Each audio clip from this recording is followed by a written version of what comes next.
pesan tersirat dari insiden Taman Makam Pahlawan Kalibata dalam memperingati tragedi kebiadaban G30 SPKI oleh Anton Permana dari Komite Kajian Strategis kami.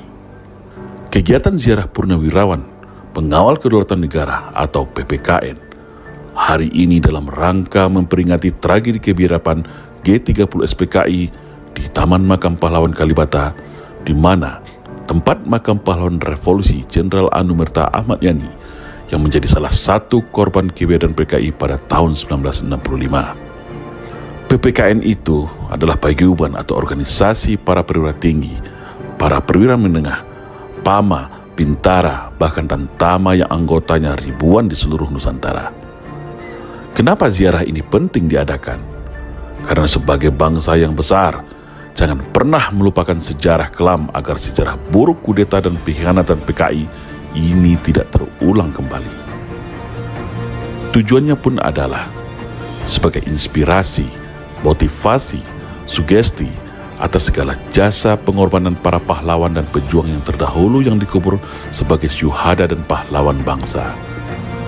Semangat dan motivasi dari ziarah ini juga memberikan sinyal kepada seluruh anak bangsa bahwasanya sebagai prajurit Sabta Marga, takkan pernah rela membiarkan kedaulatan dan ideologi negara diganggu dan dirongrong oleh kelompok politik tertentu.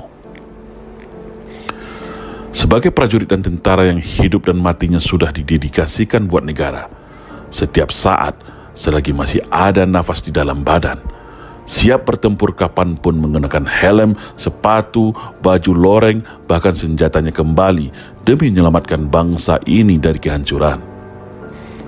Kenapa ini perlu ditegaskan? Karena sudah secara terang benderang ada upaya sistematis untuk mengganti Pancasila menjadi Ekasila, di mana semua ini disinyalir tidak lebih dari bentuk nyata kembali bangkitnya gerakan neokomunis atau neo-PKI di bumi Pancasila.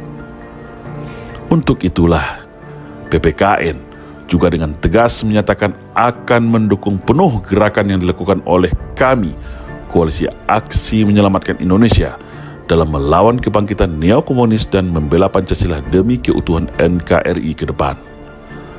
Selanjutnya, PPKN juga memberikan pesan bahwa setiap prajurit tentara yang telah disumpah atas nama Tuhan Yang Maha Esa untuk setia kepada Pancasila dan Undang-Undang Dasar 1945 harus diwujudkan dalam sikap yang nyata, tidak ambigu, tidak ragu-ragu, yang akhirnya justru tunduk dan masuk dalam perangkap politik kekuasaan sekelompok orang, dan jangan sampai jadi pengkhianat bangsa. Secara umum kegiatan berjalan sukses, meskipun mendapat gangguan dari para pendemo yang disinyalir digerakkan oleh kekuatan besar, karena tak ada satupun petugas yang berani menyentuh mereka berorasi dan membuat provokasi. Dan para purnawirawan tentu sangat menyayangkan hal ini, karena kegiatan PPKN adalah ziarah terpimpin, tradisi militer dalam memperingati G30 SPKI, tetapi dikotori oleh demonstrasi dan provokasi gerombolan kebal hukum yang bebas berorasi dan berteriak selama berjam-jam dengan speaker yang besar. Sangat berbeda kelakuannya terhadap peserta ziarah purnawirawan TNI yang semua diatur, dibatasi, bahkan untuk berbicara sepatah kata pun tidak diperbolehkan. Sampai terjadi insiden persekusi terhadap Ketua PPKN, Bapak Letjen Purnawirawan Marinir Soeharto, yang diserobot oleh Dandim agar berhenti berbicara. Ini sangat tidak sopan sekali. Seorang kolonel tega memperkosa purnawirawan bintang 3 marinir seniornya. Langkah ini terjadi dalam dunia tentara.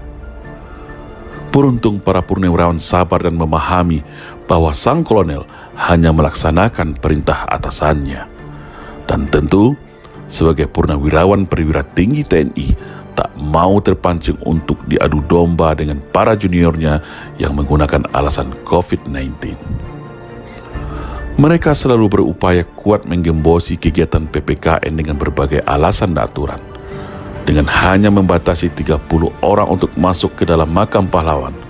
Padahal masih ada ratusan lagi para purnawirawan yang ingin sekali berdoa, tabur bunga buat para senior dan pendahulunya sesama prajurit TNI. Artinya, dengan kejadian ini dapat disimpulkan bahwa yang tidak suka dengan kegiatan ziarah purnawirawan TNI ini tentu otomatis pasti dari kelompok Neo-PKI. Walaupun mereka berkamuflase memakai baju lain atau menggunakan tangan lain dan kekuasaan. Untuk itulah, kemudian para purnawirawan ini menghimbau kepada seluruh anak bangsa, khususnya keluarga besar TNI, agar tetap setia kepada Pancasila dan Undang-Undang Dasar 1945 yang asli dan siaga satu atas kembali bangkitnya Neo-PKI. Mendahulukan kepentingan negara di atas kepentingan pribadi jabatan, dan jangan pernah jadi pengkhianat, jangan pernah jadi penjilat, karena ada masanya nanti roda berputar, musim berganti, masa pensiun pasti akan datang. Dan apapun pangkat dan jabatannya pasti akan kembali menjadi rakyat sipil biasa. Jangan pernah lengah, jangan pernah lupa, dan jangan coba-coba khianati negara dan rakyat. Pasti kualat. Hadir dalam kegiatan PPKN ini lengkap para mantan kepala staf 3 Matra sekalian, yaitu mantan KSAL yang diwakili oleh Laksmana TNI Purnawirawan Slamet Subianto, mantan KSAU Marsikal TNI Purnawirawan Imam Sufaat, dan mantan KSAD, dan serta mantan Panglima TNI Jenderal TNI Purnawirawan Gatot Nurmantio. Hadir sebagai pembakarsa kegiatan Ketua PPKN Bapak Legend TNI Purnawirawan Marinir Soeharto, mantan Danjen Kopassus Maijen TNI Purnawirawan Sunarko, Maijen TNI Purnawirawan Heros, Maijen TNI Purnawirawan Lodewijk Pusung, yang juga mantan Pangdam 1 BB dan Asop Panglima TNI. Banyak lagi para pensiunan perwira tinggi, Pamen, Pama, Bintara, dan Tantama dari 3 Matra, baik itu dari Kopassus TNI Angkatan Darat, Marinir TNI Angkatan Laut, dan Kostrad. Suasana semakin kompak dan meriah karena berjajar para pasukan Loreng Baret Merah, Baret Jingga, Baret Hijau, serta Ormas FKPPI, Ormas Bang Japar Jawara, FPI, BAT FPI, Pemuda Pancamarga, serta barisan emak-emak militan yang begitu hangat dan kompak. Sempat terjadi upaya provokasi dari pendemo yang mencoba mengagalkan kegiatan. Tapi setelah kegiatan selesai, berhasil dipukul mundur hingga pendemo yang kebal hukum tadi lari terbirit-birit dikejar oleh gabungan pasukan dan satgas baik dari FKKBM Baret Merah, FPI, FKPPI, Pemuda Pancarmaga, dan para jawara.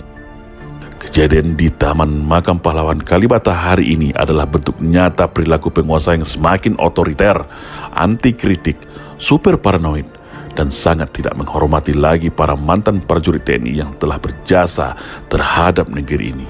Sampai untuk ziarah makam pun mereka dihalang-halangi. Terlalu. Semoga di kemudian hari perlakuan seperti ini tidak terjadi lagi, karena bisa-bisa akan merusak keutuhan NKRI dan bisa memancing konflik horizontal. Karena kebebasan rakyat yang sudah dijamin konstitusi terus dibelenggu dan diintimidasi secara arogan, pasti akan melahirkan sebuah perlawanan. Tetap waspada. Salam Indonesia Jaya.